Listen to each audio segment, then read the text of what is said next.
కొత్తేడాదిలో ఖర్చులు తగ్గించుకోవాలని కొందరు, పొద్దుగాన్నే లేచి ఎక్సర్సైజులు చేయాలని కొందరు, మందు మానేయాలని కొందరు, కోపం తగ్గించుకోవాలని కొందరు, వ్యాపారం చాలు చేయాలని, కొత్త బండ్లు కొనుక్కోవాలని, ఇట్లా చాలానే ఉంటాయి.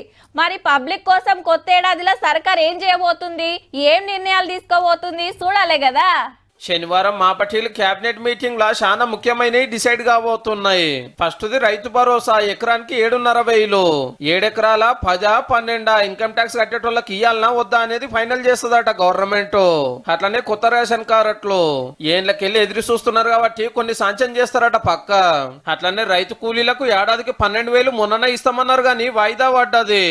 ఎప్పుడు ఇయ్యాలి, ఎంతమందికి అనేది ఖాయం చేయబోతున్నారు. అయితే ఇంకా ఇందిరమ్మ ఇండ్లు ఊళ్ళపొంటి సర్వే దగ్గర కాబట్టి ఈ పథకం చాలు కాబోతుంది. సర్పంచ్ ఎన్నికల బీసీ రిజర్వేషన్ల కోసం డిక్లరేషన్ కమిటీ రిపోర్టు మీద ఎస్సీ వర్గీకరణ, యాదగిరిగుట్ట డెవలప్మెంట్ బోర్డు ఇట్లా శాన్యం ఉన్నాయి. ముఖ్యమంత్రి సారు మంత్రులు కొని అన్ని వివరంగా మాట్లాడుకొని ఎట్లా ముంగట్టుకు పోయేది చెప్తారు. ఇవాళ పాత నల్గొండ జిల్లా ప్రాజెక్టుల మీద మంత్రుల మీటింగ్ నడిచింది. పెండింగ్ పనులు చెప్పునే ఓడిపిస్తారట. బీఆర్ఎస్ గవర్నమెంట్ లో అంతా ఆగమాగం చేసిరని గరమైండు వెంకటరెడ్డి సారు. కాళేశ్వరం మేడిగడ్డ అన్నారం గట్టినట్టే కట్టాం, కళ్ళ ముందల్లే కట్టాం, కళ్ళ ముందల్లే కూలిపోయింది.